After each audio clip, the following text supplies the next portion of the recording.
Commission meeting to order. Everybody have a chance to take a look at the minutes? Motion and second for approval. Any discussion? All those in favor? Aye. Opposed? Motion's approved. Discussion, possible action on concept development plans for the Dibbo's Hotel conversion, 517 Second Street, Clearview Developers LLC. In your packet, you'll see concept development plans for the proposed renovation of what was once the Dibbo's Hotel building. It's proposed to be 12-unit condo, residential condo units. Includes a automated parking system with 20 stalls incorporated in it, as well as 2 stalls within the garage itself. There's obviously a lot we still have to work through with this. The council recently approved a pre-development agreement with the developer to basically what the city's doing is hiring a consultant on our behalf to work it through the Riverway approvals, which are a lot more complex than, a standard site plan approval process that we would normally see. So we're working through that. That'll include probably a variance for the height of the elevator shaft, which is slightly above 45 feet.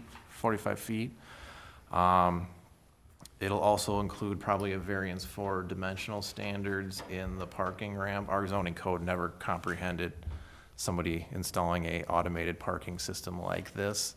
So the stalls are a little bit smaller than you normally see in a surface lot. So I wouldn't be parking my pickup truck in it, and that'd be something that we'd have to work through with the zoning board on what would be allowable, as well as when they file their condo docs and when they market the product, if the project moves forward. You have to tell people your car can only be so large if you want to live here. Other than that, they're here to present some of the architectural pieces, also kind of what their intent is above and beyond what I just described.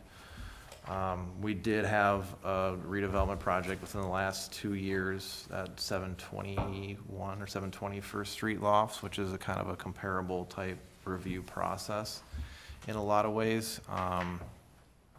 One thing I think to keep in mind is that, these sites in downtown Hudson are very unique, and they're a challenge in that there's only so much area you can build on. There's old, aging, deteriorating. It's a hodgepodge of, old and new, and how do you best accommodate the needs of a growing community? Obviously, the residential piece is something that they feel there's a need for or demand for here in our community. So we've gotten to a point here tonight with a concept that it's just that, it's concept. There's going to be a lot of detail work that'll need to take place, but I think at this point we're ready or satisfied to bring it forward so that they can hopefully move forward with the final purchase of the property, and then and spend some more time hashing out some of the details. So anything that I missed in the overview,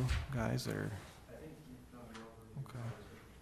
Would the use of the building change? In other words, initially, we were told that the ballroom would be redone at one time, for weddings and banquets and that kind of thing. Would that then disappear and take This is that a space over? totally different proposal. Bar and restaurant's gone. The bar and restaurant remains, it just gets condoed out from the rest of the facility. Okay, that's what I wanted to know. Yep. Thank you. Who's paying for the consultant you talked about? They put down a deposit, Who's they? the developer. Oh, okay. Yep, so the developer puts down a deposit, we had quotes put together for, what that would cost, and then they work on our behalf. Okay. But I mean, the city's not paying for that? No. Okay.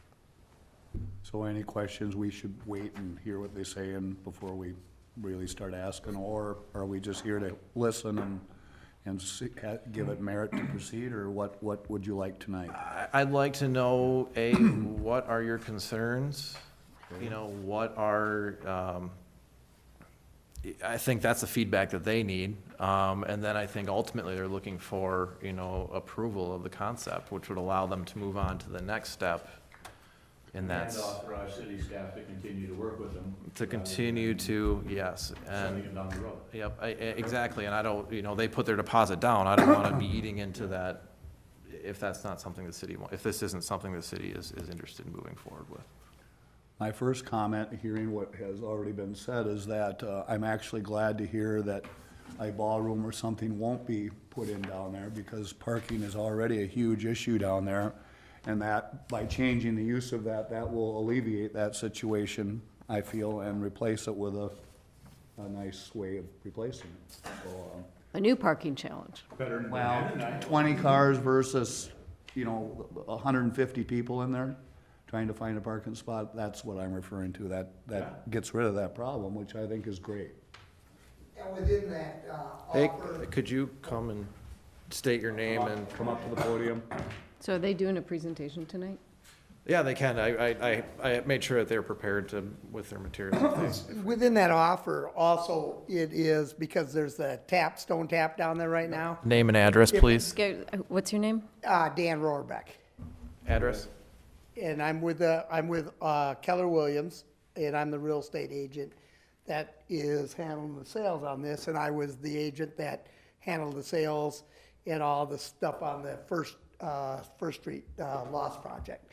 So pretty familiar with what's going on out here, so anyway, it is, and so as part of that offer, we put in there that if the Stone Tap went out of business, they would have to get our approval as to what they can put in there, so we don't want a nightclub in there, if we got residential property up there, so that covers that part of that problem right there, so, yep, so.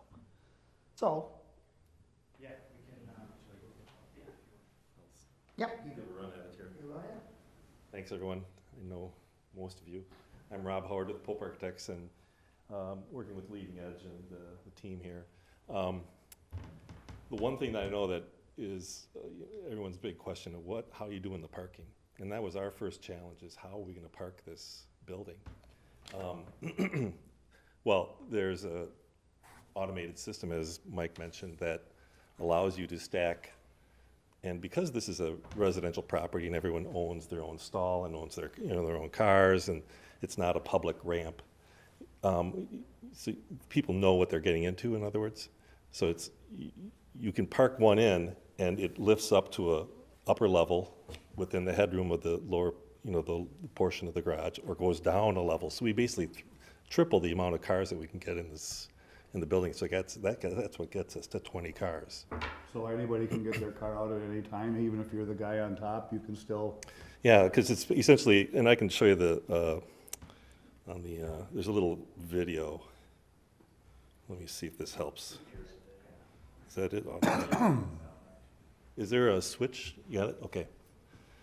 And this maybe, it's a little fuzzy because it's off their website, but this is a project, I think, out in Seattle. And this company is based in Virginia, but they've done a lot. So you can see that what happens is the upper level drops down, and it fills an open slot on the lower level. Okay. So there's always an open slot on that main level, and that middle level moves side to side to allow whichever car you want to drop down or up to get access to the entry level. So you can see it moves side to side. How do fire departments feel about a deal like this? Oh, it's basically an elevator system. It's licensed. Yeah, There's a special code pertaining to elevators and this whole structure Okay, that. I just wondered. And it's not like you're walking to your car and getting something that you left in your car.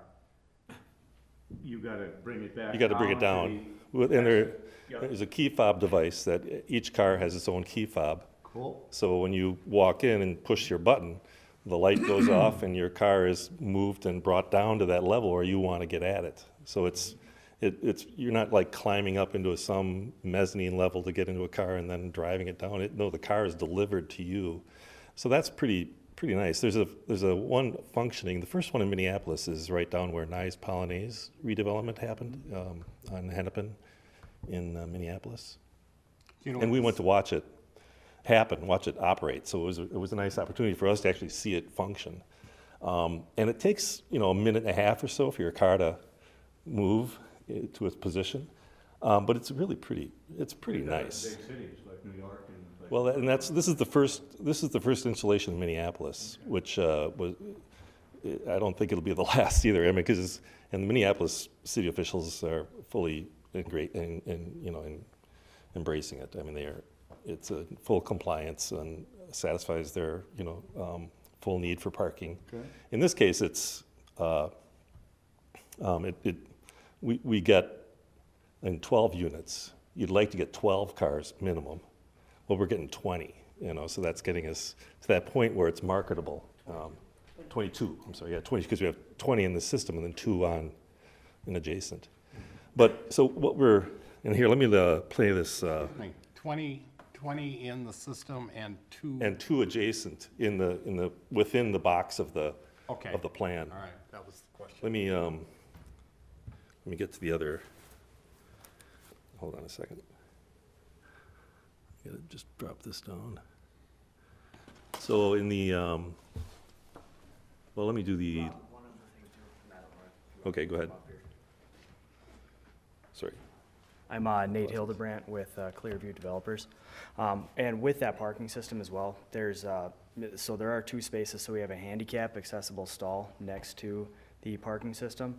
And as well, there's space for 2, possibly 3, we have to check some of the measurements for an exterior for visitor parking and/or could be additional parking used for the building. So. So I'm gonna run a little video of the overview, which might be helpful for you to kind of see it. And I can stop it as we move through, but you're kind of in a helicopter over the river looking over Lakeview Park. There's Pier 500 in the front. And as we approach, you can see the yellowish color is all the existing hotel. So all of this is the existing building. And right in this area where this portion is gray, that's essentially that party room or the old bar, the old Dibbo's bar, that's kind of at intermittent levels. Yep. Well, our intention is to actually just basically leave the perimeter of that foundation wall intact, tear out the entire structure. All the floor levels really have no significance in terms of how we wanted this to function. We need to put a new floor in and then restructure and build new above it. So everything above the, so let me just run around here as you go. So everything above, let's say above this line would be new. That's all new construction above. So that's where the majority of the condominiums would be above that existing platform that is the old ballroom, the old bar area. And so all those views and those units are tremendous river views. Everybody gets corner, even the back units get a corner view, more or less. And it sets back far enough that it's a fairly background building from 2nd Street. So you can kind of see as it gets down to street level, kind of settles into the background. Rob, We're- can you step back up just a second, if I can ask a question? Yep, hang on, There you go. stop. Well, Oops. my question or Jumps. concern is, as we look at the back of this, the Dibbo building has always come back that far. The neighbor buildings hadn't, for whatever reason, chose not to. Now, all of a sudden, what are the windows and the views off of the north side of this building gonna prohibit the space that goes in next to it? Because Let's go back a little bit. that's here. gonna be a mare's nest. Yeah, yes and no. So this building, There you you go. can see the units, Yeah, so So bring these back the units- barber shop, bring back The cigar the shop. cigar shop, If they were to extend backwards, west, yeah. it's gonna mess with this one, that's for sure. So the way that works is it's in building code. Building code restricts the number of openings you can have based on setback. So they have basically 0 openings for a structure setback from 0 to 3, 3 to 5 something else, and then greater than 5 is an additional percentage. Because this is not unique to Hudson, right? It's in any urban community where you've got those challenging issues. And The reality is, it's more of a life safety thing too, and it's not necessarily preservation of use, because you're right. No, mean, but the I don't other want it person turned could be- into that next building north of us, of their site, coming to us 6 months from now. And they with- could. With an idea and being turned down because we've already given up that visual space to someone else. So what are your So, thoughts? well, I think we have to look at, if we're gonna have that, I'm not opposed to that kind of land use change, I'm not opposed at all to the concept of living units going in down there. At all, I think that's not an issue, a problem for me. Mine is purely with how we do it, what it's gonna look like, and what impact one is gonna have on the next. That if we've taken all that into account in our Rubik's Cube, then we can make a good decision. You follow what I'm trying to say? I get it. And my question then, Rob, is have you guys thought about that? Yeah. And if not, what do you think of that? Well, I think this building is set, all of these, this whole facade is set 5 feet in from our property line. Yeah. So we already have some space. But if they go up. No, what I'm saying If is they the go neighbor up, next door, if he runs Yeah, a so building these guys go equally straight up? high, yeah, Right you're on down. looking right into that building from the center From these two rooms, and your balcony there. whole and then this balcony would look past it. You know, you're looking towards the river from here. Okay. well, no, but my point, They Rob, go is up, they this. go up. I just bought the building next door to your north. Yeah, Okay. yeah. And I'm gonna come to the city council and say, I wanna take my building up to equal height as these guys. And I don't care to have any of my units look to the south, cause they're totally blocked by your building. So I'm gonna put that a concrete block wall. What's that just done to the value of your units?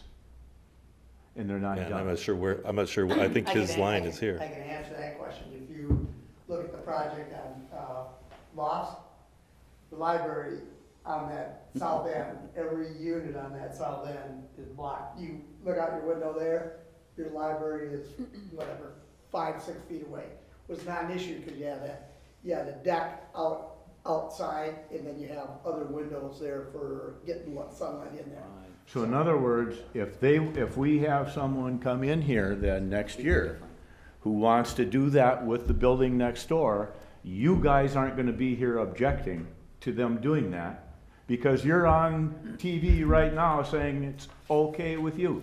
Well, it'd be nice if they didn't, but we Yeah. couldn't prevent them. But- Well, and the thing is, also, Rob, so if they come in and make that proposal before you sell your units, if they actually start the construction of a building like that, it's a possibility. What's that gonna do to the saleability of your initial Well, sale? the only, And what have I it's only, just- it's actually only affecting three units. Okay, There's only, the units are stacked right here, 1, 2, 3.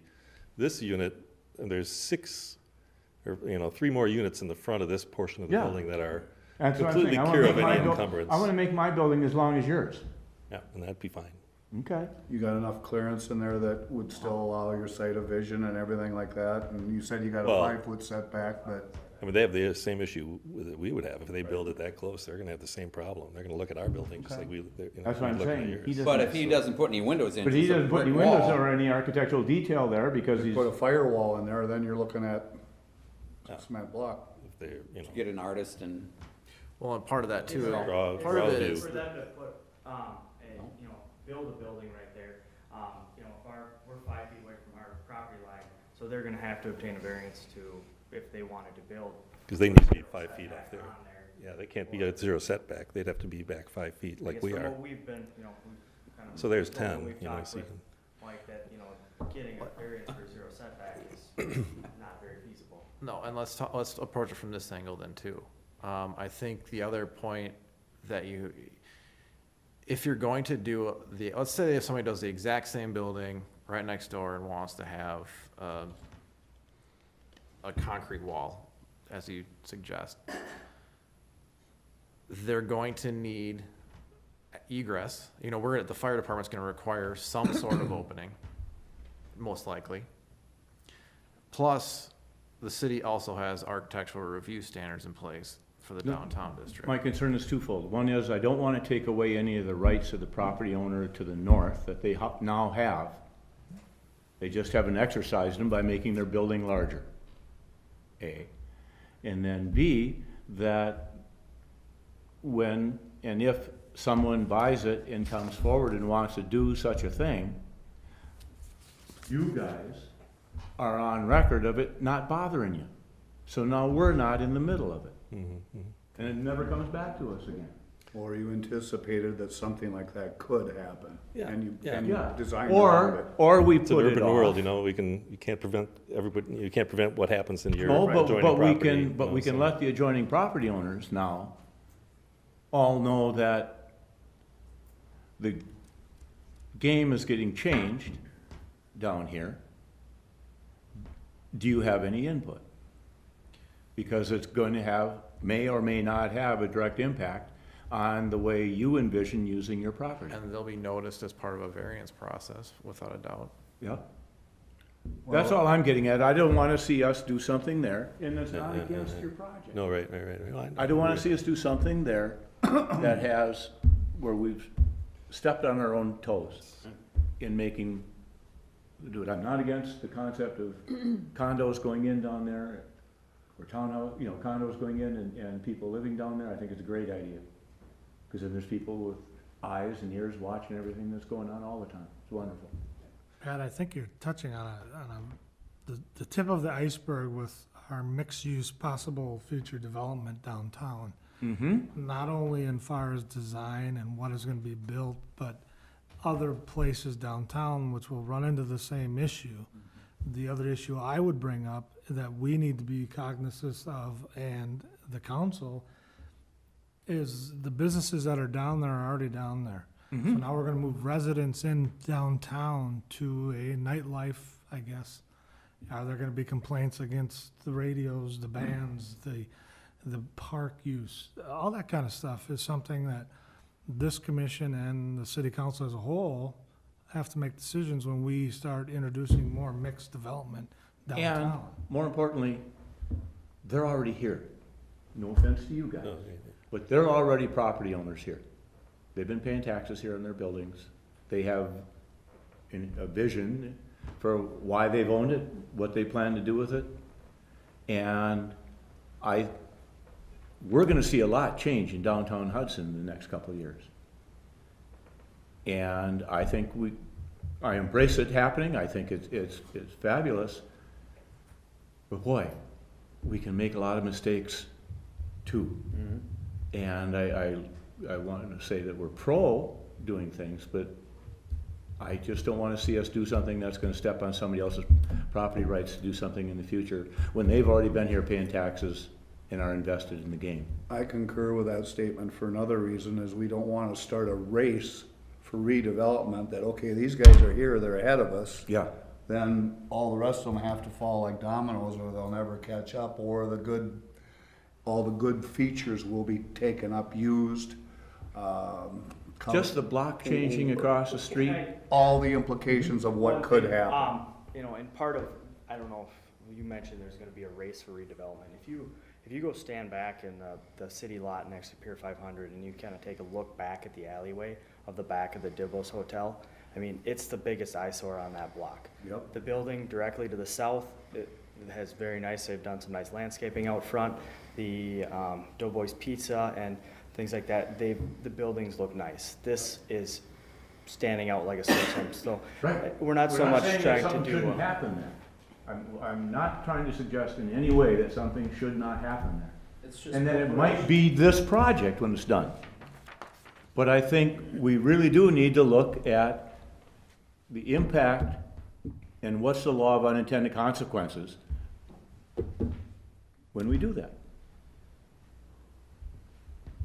Sorry, I don't mean to be so verbose. Just so I'm clear,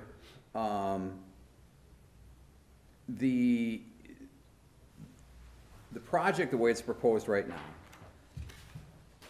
nobody here has a problem with it if they don't have a problem with with the building next to them doing whatever they wanna do that's consistent with our That's what I said. ordinance, right? Yeah. I mean, that's Then we've got them on. that's where we're at. I mean, Yeah, unless, they're- are you okay with, or are you Yeah. suggesting that we need to take a broader look at any potential project down there? Well, at some point in time, we have to. I think we have to. Well, Yeah. we know that everything south of there is gonna be developed, along First Street. But I guess I hadn't really paid close attention to those buildings that are, Everything south. Gagnon's. Oh, yeah, okay, on the other side of the street. Yeah. Grocery store, building, all that. Right, Yeah. right. That far. so, and just so That that, whole block's gonna change. That's what I've heard, yeah. So downtown is gonna change a lot to the people of Hudson all at once. But is that, I mean, I've just heard talk about that whole, from where Scuba was and down. I mean, has there been a proposal to the council about? We don't have a proposal in hand yet, no. but the property, for the most part, has been bought. Has been Yeah. assembled. It's been acquired. Yeah. I heard that too. Couple lots that are still out there, depending upon the total scope of the project. But, I mean, I as said long- that in one of my earlier sentences. I said, we have you on record Yeah. as being okay with that. Well, and part of it, because of that mass of the building. And if you're not Essentially- gonna be here and fighting it, Oh, yeah. And then it's not a problem. on that edge of the building, on this corner of it, on this corner. I don't have a problem with it as Neither long do as, I. yeah, On this corner of the building, I don't know if you can see the cursor around, where that adjoins, this is that 5-foot easement or 5-foot setback that allows escape. The escape from the adjoining part, it's actually a shared easement for a fire exit route from these existing buildings. So right along that edge is where our stairway wraps down the edge of the building, so it's really kind of consuming that with kind of unvisual. We've got a few windows in the stairway, but that's not the end of the world if there's a wall on that edge. And on this edge, if that, I guess we'd have a little heartache if that building decided to extend all the way back to the end of the alley, That's what I'm saying. That's what you're saying, exactly. So, I would ask, what is the, and maybe we'd have to look it up, what the setbacks per regulations are for that piece of property. I think it's So if there's, same as ours, 5 feet. but there's, 5-foot I setback mean, to we're building. staying within an existing footprint. If this building has the building to the north has no footprint going back, they're going to, if they're gonna build extending back, they're gonna have to abide by setbacks that are in place. Do you know that he hasn't been into the city and talked to the city over the last 10 years and hasn't been planning to do that? And just hasn't done it because the economy was so bad and it didn't make sense at that time? I do not, and That's what I'm trying to protect against. Yep. Is just that Yeah. if I'm gonna vote yes tonight for you to proceed, it's with you accepting the fact that the person next to you has complete right to do whatever they want to. You recording? And we're not gonna be in a argument a year from now when somebody wants to do something next door and you're saying, but we were here first and we had windows that way. Rob, I'm wondering if you can go back and just kind of finish the rest of the full presentation? Sure. we sure got off that I'm cool sorry. parking thing, didn't we? Well, that's okay. Well, but we'll go Parking back was to just the parking because the 22 spots are not equating to the 36 that are required for that space, as I understand it. But I'd like to just kind of see your whole deal, Okay. We can if that's okay with everyone else. Yep, Yeah, no, sure. I concur. All right, so I'm gonna just go page through the page here. So that's the site plan.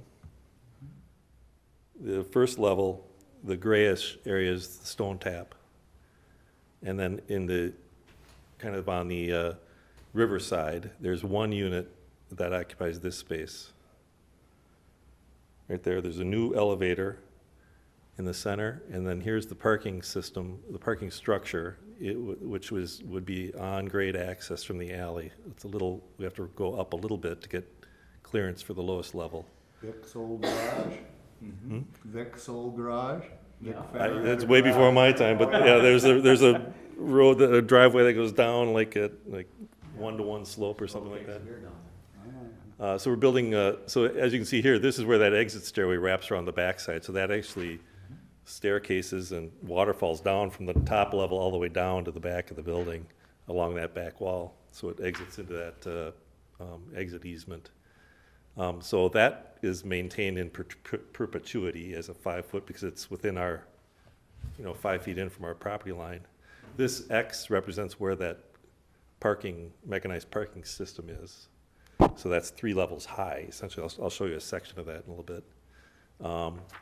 So you essentially, so there's common space that shares access into Stone Tap, and then there's a trash enclosure outside the wall and the door. The existing landing is essentially unchanged here, the stair and the concrete landing, and then there's a trash area outside of that. So going upstairs, any questions on that? No. Upstairs, so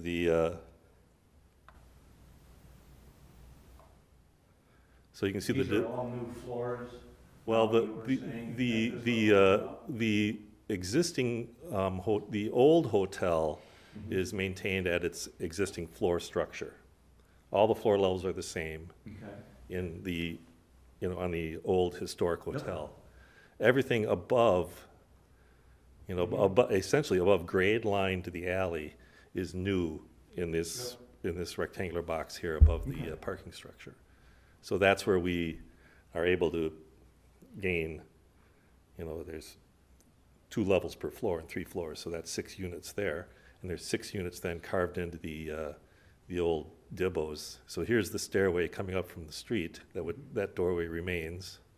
And then on this level, that's your hallway back to the elevator. And then there's there's a unit facing the river. There's an internal unit that kind of fits here as an L shape, but it has a courtyard or a deck that faces the river. And then this unit faces 2nd Street, and this is the courtyard in the center, in the internal block. Right, I know where it is. So that's that floor. And on that floor plans, if it remains the same, you've got just bathrooms and a bedroom wall on that north wall, so it isn't gonna, something going next door. Oh, you're talking about it in the unit. Isn't gonna have an adverse effect on it being there. Talk about in that unit, Yeah, the unit of question. Those units, yeah. It's a bedroom, Well, there's a bedroom in this inside corner, and this is that stairway yeah. that exits here, wraps down. So that bedroom, would be kind of Looks like it is. somewhat compromised, Yeah. but this corner, that's the internal deck, and that Right. corner window Yep. has a Keep sight it line, fast. You gotta- right to the river. Yep. That's that idea. And Rob, what's the average square foot of each unit? They're pretty big, I think, the average 14. 1845 is the largest one, and 991 is the smallest one. There's only 2 small one-bedrooms, 991 and 1035, and the rest are Okay. 1400 in Right. that. Yeah, this one's pretty small, that one on the edge here. But even this L-shaped one is, they're good size. There's 2 bedrooms, it's 2-bedroom with a living space. So, let's go down one more page here. Did I move one? There we go. So this gets up 1 level higher, so we're now on level 3. So this actually is the existing edge of the roof, so that's where that, the fire happened, and that portion of the building was torn down on the 2nd Street side, over here. So we're not expanding to the 2nd Street, and at one time Dibbo's had a 3rd floor there, but we're not gonna rebuild that. And there is access maintained to the mechanical systems Yeah. for the Stone Tap. So this is restaurant there above there. There's a service access there. So this unit actually is kind of buried not buried, but it's more internal in the property, but it still has great views, kind of over the adjoining alley and over the top of Pier 500, to the southwest. But again, then so this unit and stair, new stair, new elevator, and then the same, essentially the units that are fitting above the garage are pretty well stacked. They just modify themselves. You can see as that stair, the higher you get, the stair wraps around in a different way, but, let me keep going here. And the uppermost unit because we're actually fitting 3 new floors in where there were only 2 floors in the existing hotel. So that gets us to that, within that 40-foot, 5-foot height for the Riverway District. But, so this is the one uppermost floor, and there would be an access to a roof terrace right up there. There would be a private access to that for the residents on the roof of the old hotel, essentially.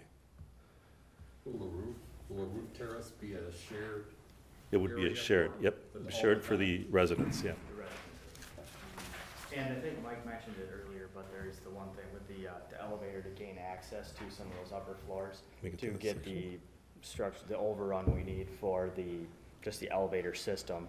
It is slightly higher than what that 45 feet for the Riverway. But it is tucked back far into the building. You know, we centralized it in the building, so it's not protruding out on the edge.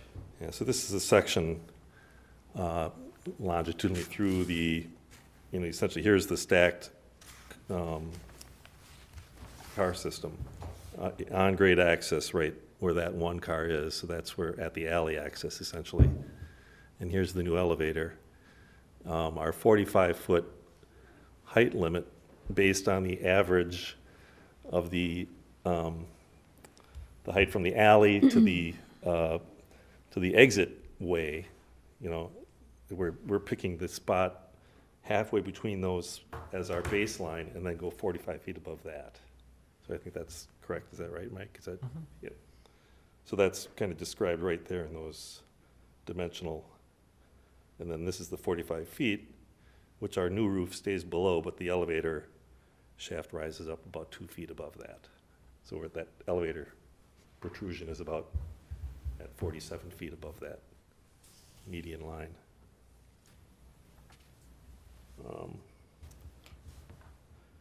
And knowing that this is exceedingly early in the project, but, I mean, just any thoughts on what you're thinking for facade or kind of look, only because I'm getting comments on the new restaurant in town, and I have a question for later about who approved that facade, because people are asking me about that, so.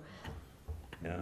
So just, very early, but Well, I mean, do you have thoughts, yeah, or just kind of what you're thinking about, how it fits within the context of the older historic? Well, downtown? Making the old ugly building nicer. we're gonna make the old ugly building nicer, yeah. We're actually, we're trying to use a thin product, so it's gonna be difficult to lay veneer up because of the thickness of the veneer, but we will use a thin cement board product. And what we're intending is that at the corner elements, that would be an accent piece. So Okay. these brighter elements would be a little more pop in the material. And then the window and the fenestration, we'd use aluminum, windows. And we're trying to make some modulation of color just so that it's not like that. Right. restaurant. Thank Not you. that- Yes, thank you. I mean, there's, we'd like to see it vary a bit in its treatment in the color, but it would be essentially a cement board product. Right, all right, thank you. And if you can, the elevations here, here's some elevations. So that'd be the rear view. You can see we'd like to get the old hotel to have as much, restoration of the stonework on the old hotel. So everything from the kind of the right edge, the right side of the page is let me cursor, I should have brought a laser pointer, but that line is the demarcation between the old hotel and the new. And then we warm up the elements of the detail elements of the new hotel. I'm just curious, are there anybody living in the units now? Oh, it's vacant. It's Have pretty you- awful. It's pretty awful right now. In the old hotel? Have you, during the summer period, taken a look at the ambient noise, or the noise down there from the Moose and Pier 500? That's not an issue, you don't think? That would be an issue for the people, that would be the homeowners? I can tell you, being in the Lost Project, I know you're not right in the center downtown, but I say all of them. The biggest sale were there because I thought it was gonna be more of a B vision, because you have the woods block, the trees block the river view, and then you got that old junky house sitting right out in front there. The biggest sales thing is being able to pull in Go in, park, and go to the park and listen to the concert from your deck at the hall. Those were the two hugest sales, and I had these pre-sold before we even started digging dirt. I mean, I had people just waiting in line, and their biggest thing about the noise was how are the condo units themselves built? Are you gonna hear from upstairs, whatever, and so, one thing I've talked to him about, and what Dennis did, is make sure you put Jitcrete in the same thing, so it's as soundproof as you can possibly get. So everybody that I showed these to had no issues with that. They know where they're gonna be. They wanna be there. They wanna be able to drive in, walk downstairs, go to Stone Tap or Boost or wherever they want. That's what they want. And when they use the balcony, the noise level from the river, the park, That's part of their, The moose. that's part of the ambiance of what the people want. Plus they know it's there to begin with, Yeah, it's a rather pre-existing than it condition. coming in once. no, I every block. understand that, but I don't, later, we don't wanna, Yeah, everybody living there wanting decibel tests on the downtown noise. yeah, you're absolutely right. I was saying. Well, I think we need one on the moose. Yeah, it might not be a bad thing there. Well, and that I get, but you'll No, I have, get- people know when they're going into these units. I mean, just like anywhere, you're gonna have that sound, but the units themselves, if you wanna shut your door, they're all gonna be so, I let him speak of that, soundproof, where the music, if you don't want the music from the booth or whatever at night, you can just shut your doors and you may hear a little bit of something, but that's like living in Minneapolis or Stillwater, you know what I mean? People, I know a lot of people that are in those. I've done so much extensive didn't bother research the on this, developer. just so I know We got 'em what on I'm gonna tape. get for pre-sales and sales. Those, I can tell you, are not issues with people moving into these. That's why they're moving into them. Thank you. Sorry. Go ahead, I didn't mean to interrupt you. No, I think I'm good. Any more questions? I think, I was just brought up the elevation, just to show the variety of the texture and the color, maybe have a little more variety of tones. And I think the other, It's your starting point. Yeah. You gotta have something. then the other issue that you brought up was how many parking spots do you normally need per unit? 2 Well, or 3? the goal here was 1.5 per unit. The zoning code is 2 per unit, is that right? 3 multifamily, but I'll also say that it's very ambiguous and very left to interpretation. I pulled the 720 lofts. It was required that they have a 1-to-1 parking.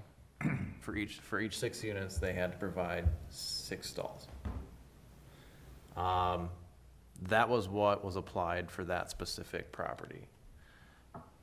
I think in single-family homes, we require 2 parking stalls.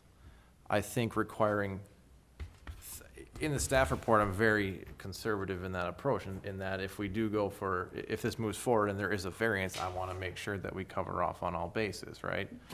I will say that I think it is, my opinion, that requiring 3 stalls per multifamily unit is borderline absurd. If you're gonna require only 2 for a single-family home, to put that much more burden just because something is a condo or an apartment, I don't know if that's reasonable. I'll also say that there is a ratio, I mean, in the B3 district that basically exempts that first 6,000 square feet of space in the building. If you go above that, obviously, there's when the payment in lieu of parking comes in. That's for retail though, not residential. Overnight. It's just, there's a 30% reduction in parking provided if you have an enclosed, fully enclosed or underground structure, it's. How many bedrooms is it total? It's embarrassing. Bedrooms. Well, there's, There's a couple of 2-bedroom dens, I think. yeah, there's 2, 4, I don't remember the number. I got it right here. What we had planned for is the units the smaller units, the one bedrooms, we would have one parking spot, cause that's probably what. Yeah, well, I mean, rather than ask you how many one bedrooms, how many two bedrooms, I just wanted to know how many bedrooms there is total. Unless you know what the other way is there. I don't think, I mean, if it's just bedrooms, there would be no more than 24 Yeah. because there's a handful of one-bedroom Ones. units. Okay. So it would I be think it'd be 22. I think 20, it's- yeah. I think you got 2 one-bedrooms. 2 one-bedrooms and 10 two. Claire? Three. What? Mayor, thank you. Yes. So the question, what about guest parking? Because I know a lot of units set up like this also have a set aside for guest parking. There have the is, one within, stall behind the inside. building, on the alleyway side, it'd be, right next to where we have a dumpster enclosure shown. And the door, there is a space for at least, there'd be one, and then on the other side where they currently do park cars, for where the restaurant is used, that would not block our use of our garage. So that's 2 guest spots There would be for 2 12 guests. units? 2 spots, like, right, just one stall that would be available right in this area. Yeah, So one One over spot there. for 12 units? 2 spots. There would be one on the north and then one on the One on the south, south. on the back Yeah. alley. I So mean, our that's property, concerning to me. I mean, that's not very much. They're gonna spill over into the public parking lot right next to that. is Yeah. what- Which we what's all gonna know is a happen. challenge already. Right.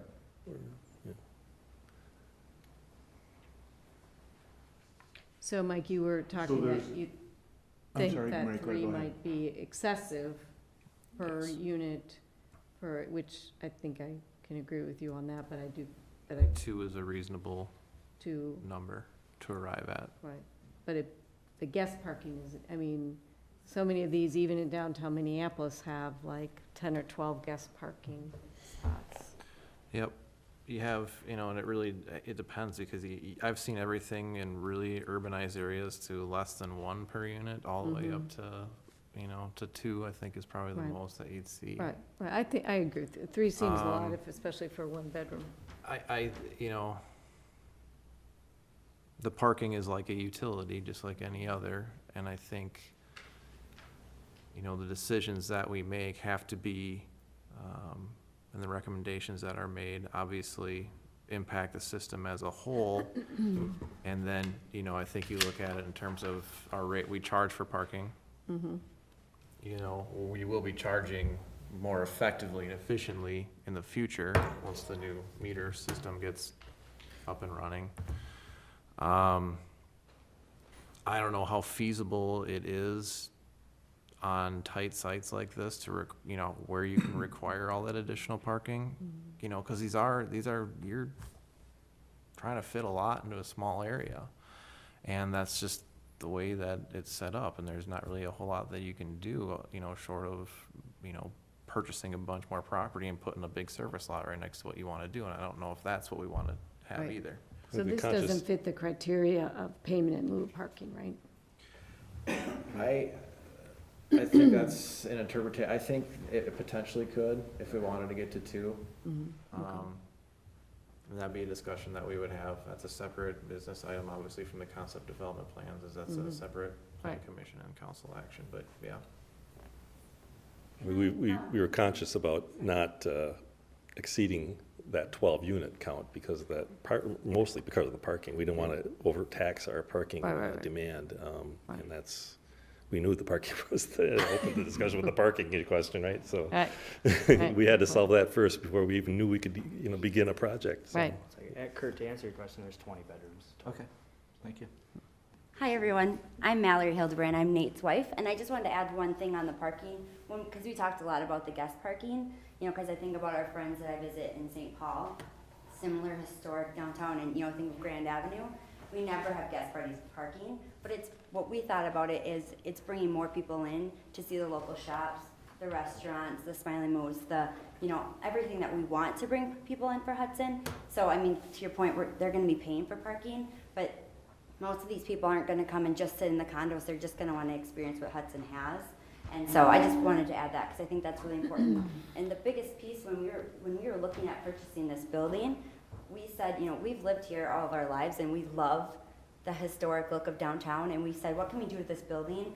And we keep it that way, and we keep it that historic look, and we keep it what everyone in downtown Hudson, I mean, I work in Edina, and people come all the time to Hudson just because they love the quaintness feel of walking down the streets. And when we looked at the back of that building and restoring it to look as it did when it was the historic downtown hotel, the commercial hotel, it was just, that was the hugest draw to us. And between these four men, the conversations they've had, most of those conversations have been driven around keeping it that look. So I just wanted to add that piece, but Thank you. thank you. Thank you.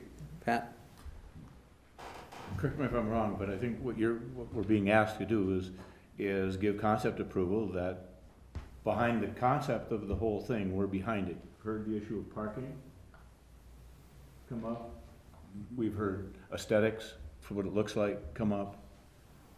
By giving concept approval now, we're just authorizing city staff to continue working down this line to come back to us with something that's gonna meet all those different things, correct?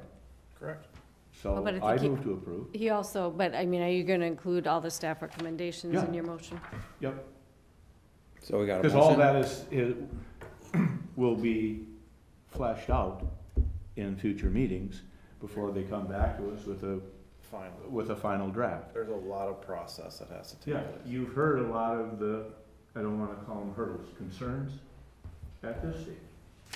And I'm sure you've got a whole list that we haven't even thought of things that you're gonna be looking at and having to do, so I'll move to approve the concepts. And I'll second it because I don't hear any deal killers in here. I think everything can be addressed, so. Yeah. Okay, got a motion and a second? Just to clarify, but that includes Includes the this- It staff includes this- recommendations? What you, All the staff recommendations and what we talked about here. yes. Can you read those, is And- it possible? Or is it written in the It's written in it. minutes? Yeah, adhere to approved development review and construction processes within the city, that any substantive modification or change to the approval of the concept development plan requires resubmittal and approval of the plan commission, that the developer provide a detailed submittal and proposed development summary to be submitted to the Wisconsin DNR relating to the St. Croix River Wild and Scenic Riverway and Shoreland District Protection Districts, that a variance be approved for any protrusion over 45 feet in height other than those as allowed per state and local regulations. That a variance be approved for reduction in the number and dimension of parking stalls required. That a temporary construction easement be reviewed and approved and recorded prior to the issuance of a building permit. That the city be provided with detailed engineering plans and condo documents which are satisfactory to the city prior to final development plan approval. That a development agreement be reviewed and approved prior to the issuance of a building permit. Point of clarification. We are not approving, or I'm not suggesting that we're approving the number of parking places that are in the current plan by us approving the concept. We're approving the concept of having a residential building there with this number of units, and you're gonna solve a parking problem. Yeah, Yeah, I it could will be say, resolved, yeah. that, right, based on this depiction of this project, it's hard, it's not gonna be easy. I'm gonna say it's pretty impossible to add any cars to this. Then that this might be the proposal. case. I mean, if that's kinda, He's not saying he's I'm opposed not to it. saying, right. it's gonna be looked at, it's gonna be discussed, I mean, it's gonna be solved as part of the kind whole of matrix. maxed out. It's still an open Of it issue coming that in. hasn't been resolved. It's just an open issue, Right. not Yeah. resolved. We're Just not, don't know the wording I'm not of that. saying we're approving anything. Right, current, right. But it's gonna get. The Equally worked line out. item that says that a variance be approved for a reduction in the number and dimensions of parking stalls required. I'm not even sure that you know what the parking stalls required is. Yeah, That's the what I'm dimensions we saying. know, Yeah, the dimensions we know. yeah. You know, so the dimensional piece is there, and I guess I err on the side of being conservative in that, on how we interpret the Sure. parking regulations, because they are so nebulous. But I trust when you finally come back to us with something, the next time you'll have it figured out exactly the way it should be. Okay, No pressure. anybody else? That's your job. Randy, you got anything? All those in favor? Aye. Opposed? Motion's approved. Thank you, guys. Thank you. Thank you. All right, discussion of possible action It'll get wasted or thrown away. on planning review, fees analysis, and recommended fee adjustments as provided by SEH. One thing that I identified kind of early on in my tenure is that our fee structure and the way we, I guess, bill for services that we provide in the community development department, we're behind where we should be in terms of what we charge to deliver those services. And the way in which we do so, most of our fees are based on having a deposit arrangement, which is fairly antiquated. I haven't seen a community do that for a while on smaller projects, for the very reason that it's administratively burdensome. Because, we're monitoring, I'm billing my time, like an attorney would, and then, submitting that invoice, which was to Liz, and Liz would then process it and go down to Brenda, and then we'd bill them directly. Every place that I have been, and kind of the standard in how cities bill for planning and zoning related items is for just a general administrative, here's what it costs, an application fee. We're not in the business of making money off of this. The basis of it is covering our costs, right? Making sure that we aren't, spending more time than we're being compensated for in our fee structure. So, I asked SEH to put together a list of, communities that are growing at a rapid pace, both in Wisconsin, and I also had to throw a couple of Minnesota communities in there too, and just give us an idea of where we at comparative to our peers. And I think you'll find that in most cases we're behind, especially when it comes to plat review. Currently on preliminary plats, we're charging $50 base fee plus $4 a lot. That's really, really, really low. And I think, I'm confident that this would not negatively impact development. It would just bring us up to where everybody else is, and also help us cover the costs that, we have in reviewing all these applications. Have you done the math on that, where the new fee schedules that you recommend setting, we will not be in the red, the city will not be in the red as to incurring any costs on that? Oh, we'll be in the red. I mean, we provide a service. It's not gonna be revenue neutral, so,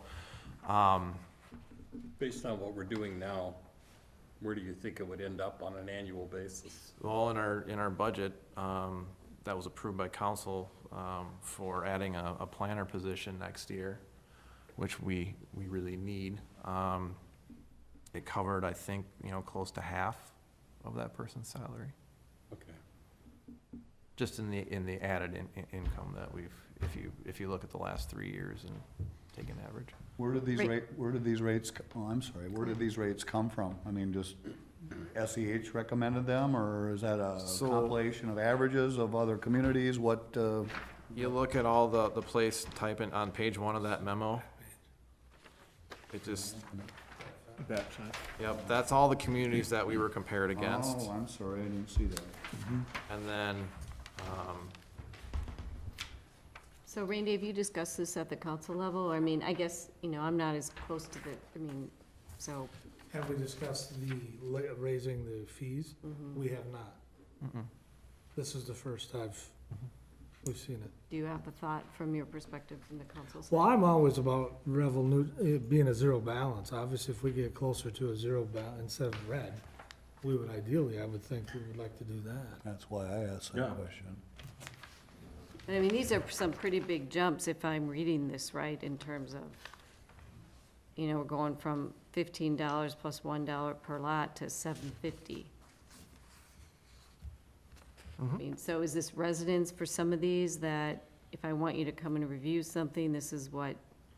I'm seeing some pretty big reductions here though, too, if I'm reading this right. Yep. You're seeing especially when it comes to plats, if you're doing, that's gonna be over 4 lots. If you're doing that large of a project, I mean, I just pulled that out as an example, so. Yeah, no, but that was the big Yeah. one that that stuck out to me when I first started too, is just how low that was. But, we could look at a stair-stepped approach too, and how we, implemented. So what are you looking for from this I mean, group tonight? I mean, I'm assuming this goes to council for It would final, have to, finance yep. committee and council for final And- review. So are you looking for something from this group tonight?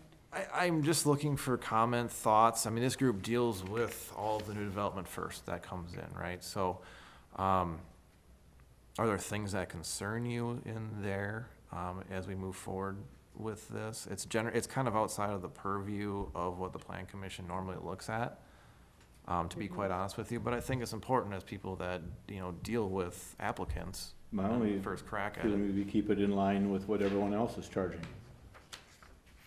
Why the reductions? And my stipulation to it being based on your comments of earlier was, if we did not adjust and or check these rates for a long period of time, I would like a time frame set to these rates to be reviewed at a future date to make sure they're still okay. Yeah, Yeah. Absolutely. I mean, Absolutely. so I don't know what number that is, but I would like to tie that to whatever we come up with. So it doesn't get away from us.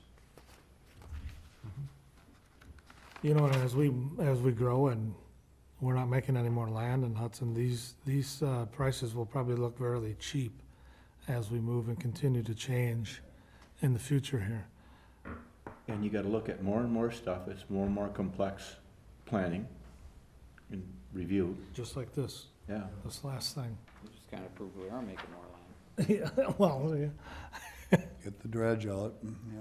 Reductions are more, especially when we're talking about development plans, we return a bunch of that deposit already, Oh, So the I wasn't sure deposit if we were is keeping that. refundable as, as we bill. Okay. as it's prorated. Yep. Okay. Why would annexation drop, though? I'm curious on that one. What's the thinking on that one? We're surrounded. I kind of went back and forth on that one too, and thinking that, maybe it's a $5,000 fee, but then I also understand that if it's a small property, that's already paying, if it's a residence, that's gonna be paying to hook up to water and sewer already, is petitioning for, if it's not a development parcel, let's put it that way. Right. How much of a burden do you put on that? It's obviously the city wants to grow. I think the current council's made that pretty clear in that, we've got to grow our tax base responsibly, and I think Hudson's always done a good job of growing at a pace that was responsible, and then also, we still did our due diligence, but I think it's, I don't know if annexation's really where there should be a huge charge for that. No, because that's something- I've been on this for 15 plus, and I've seen 3 or 4 of them in Yeah. the time frame I've been here, and that's why I guess I'm thinking the frequency is not there, and it's already at a level. It it never involved single family, as you were describing. It was always big chunks of land, and so that's why I asked the question. You're gonna have that, then it's gonna be followed up with all their plat, they're gonna have a number of fees as they roll on down the line. Okay. So- And that's, that's an average, so we're not too far off what other people are going after. Well, I move we go ahead with this, but again, with the contingency of having it reviewed on a periodic basis. I don't know what you'd do, huh? How often is periodic? 5 years? That too long? I'd 3 say years? 3. 3's fine. 3 years. I think that's responsible. And you don't want it to be a nuisance, but you want it to be tended to. You wanna be owners. And now we have comps identified, it's easy to just update this template Mm-hmm. every 3 years. Are you comfortable with what they've recommended at this point? Or do you think that some of it has to be adjusted? I think, the sign permit review, that's actually a fee we already charge, is $30 per sign. That they didn't pick up in their analysis. We have a zoning board of appeals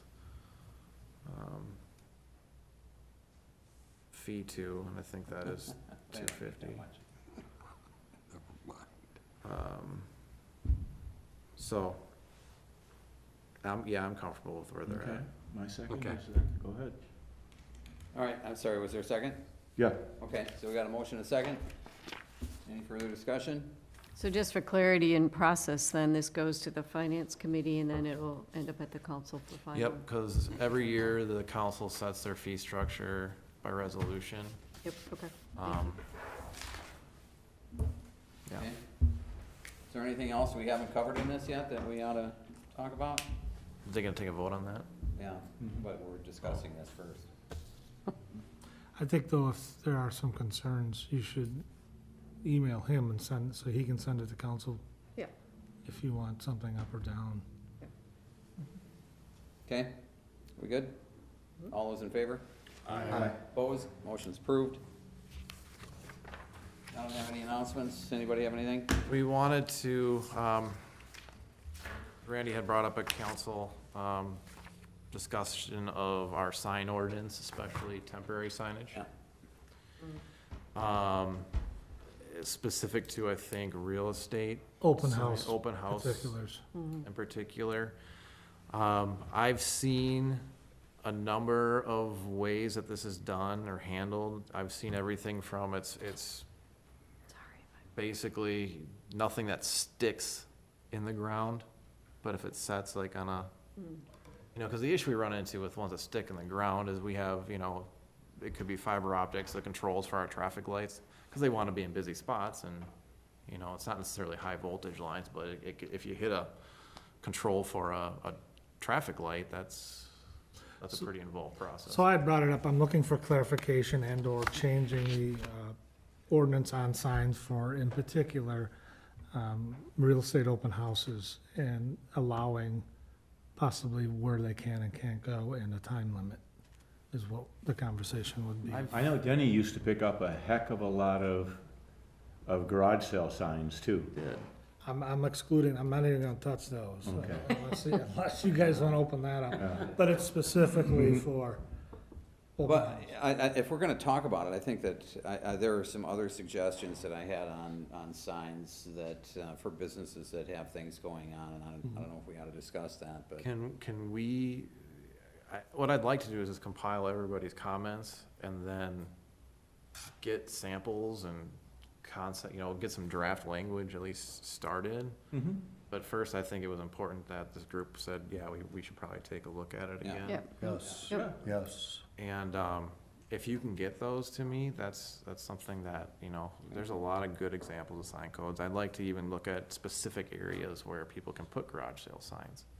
You know, it'd be nice if we had some spots where, you know, every Sunday at 3, a police car drives up, pulls everything that's left, and, you know, they're gone. But if they have like the window of, you know, from, you know, Friday or Thursday till Sunday, that you can have your signs up there and everybody can go there in a safe spot to, you know, see where there's garage sales. I think that's, Do we have, I mean, can you identify the spots where we don't have issues?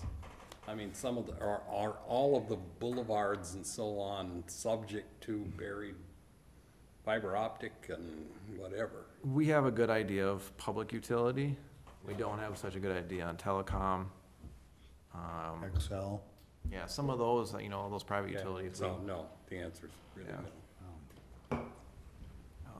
But I think there's only so many areas, there's so many intersections that people are gonna want these signs, and if we can get an idea of what's underground in those. Unfortunately, those are the busy ones that have all the Yeah. traffic Yeah. control Have we- wires and. Yeah. Have we had very many issues with signs damaging buried anything? I can't speak to that. I, you know, that was something, Not as long as I can I- ask Denny when I pick up my kids from daycare next week. Okay. You know, he did, it was something that he was very, I don't wanna say passionate about, but something that he was committed to. Yeah, it did. Yeah. And, Tom Zulli, our public works director's kind of taken that role over, and, you know, he's out in the street all day long for the most part. So he pulls a lot. I mean, we have stacks upon stacks upon stacks. And I know it's frustrating for the people that are trying to make a living on the real estate, having their open houses. And I know it's frustrating for people that just wanna have a garage sale and don't know any better, you know?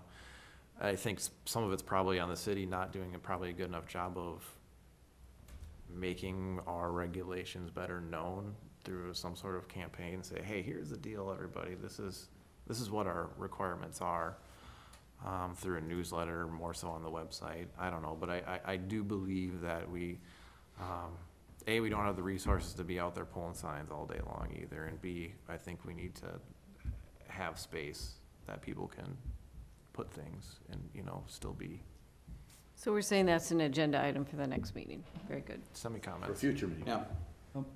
Thanks for summing that up, yes. Well, people aren't taking out ads in the Hudson paper anymore to list a garage sale. They're putting it on Craigslist, or they don't wanna pay anything, and they're putting signs everywhere. Yep. And because of that, it's causing, I'm sure, all kinds of clutter. I just have one When they quick, don't pick them up when they're done. That's the issue. They don't clean up after they're done.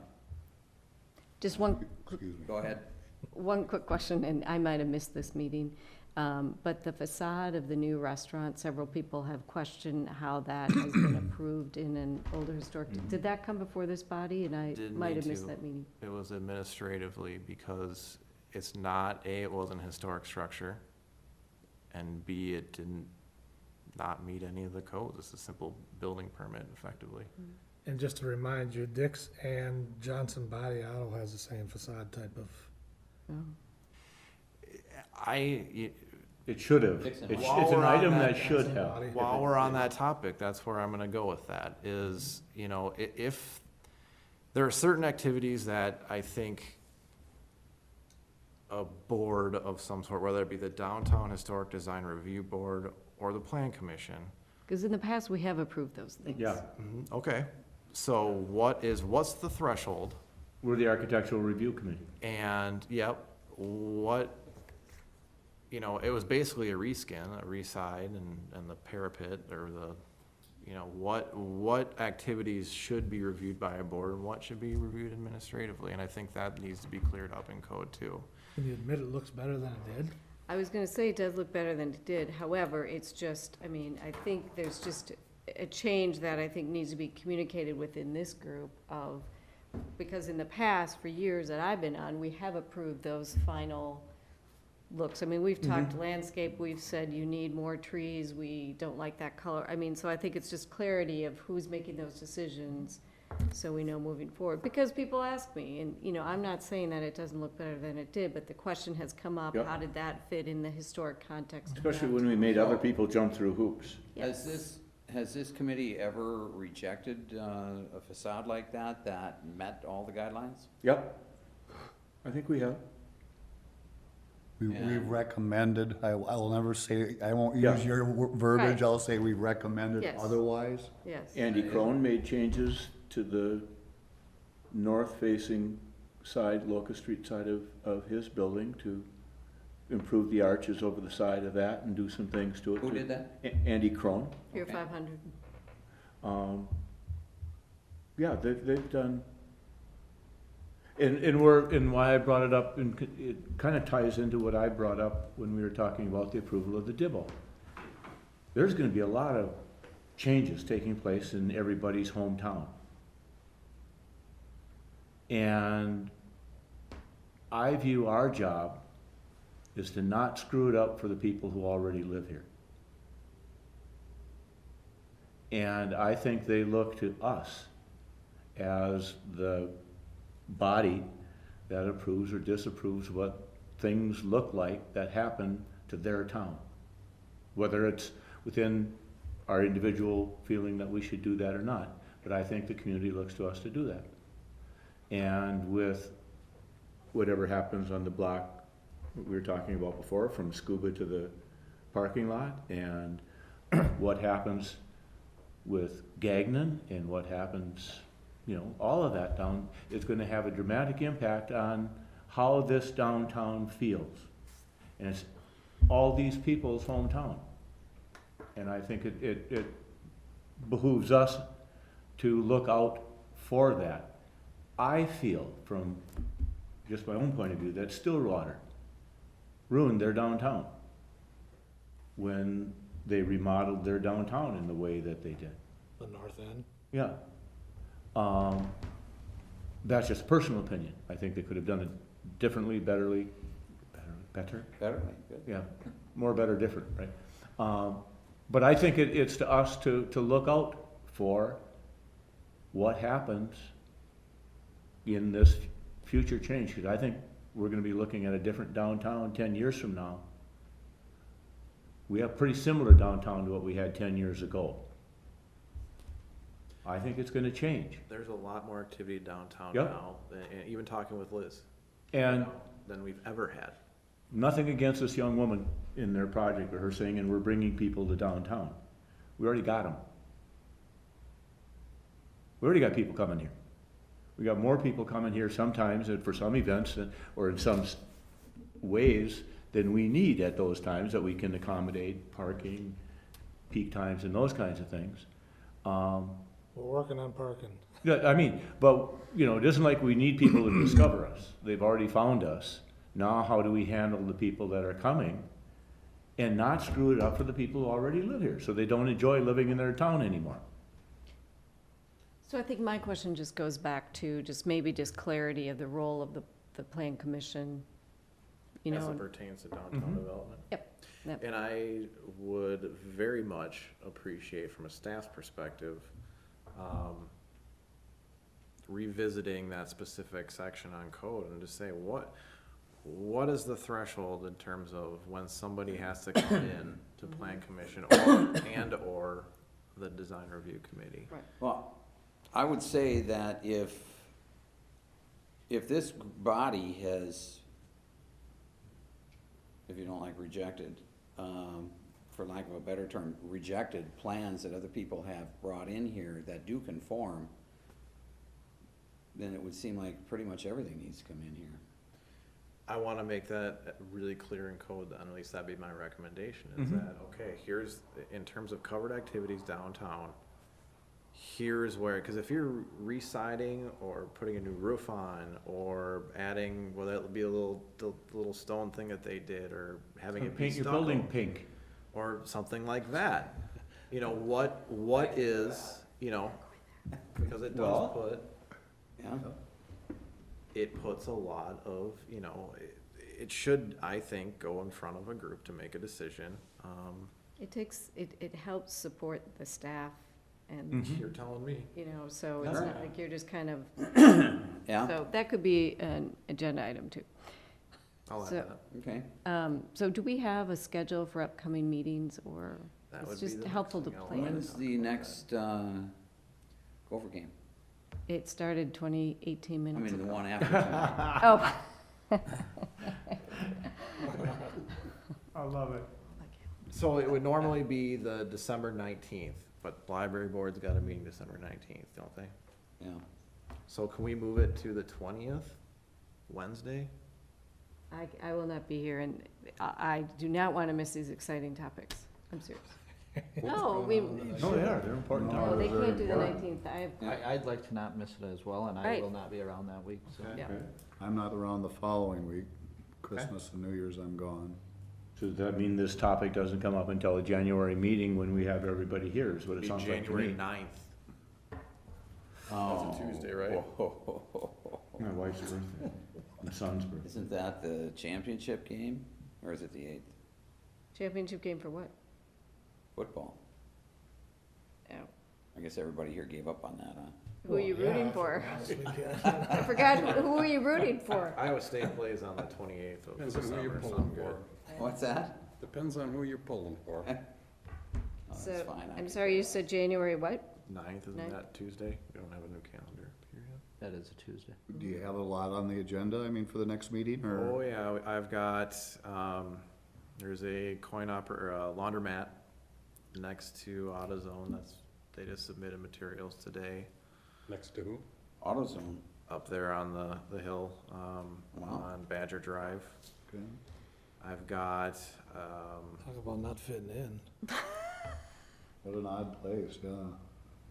Okay, we haven't heard the idea yet. people. and then I've got, Location, right?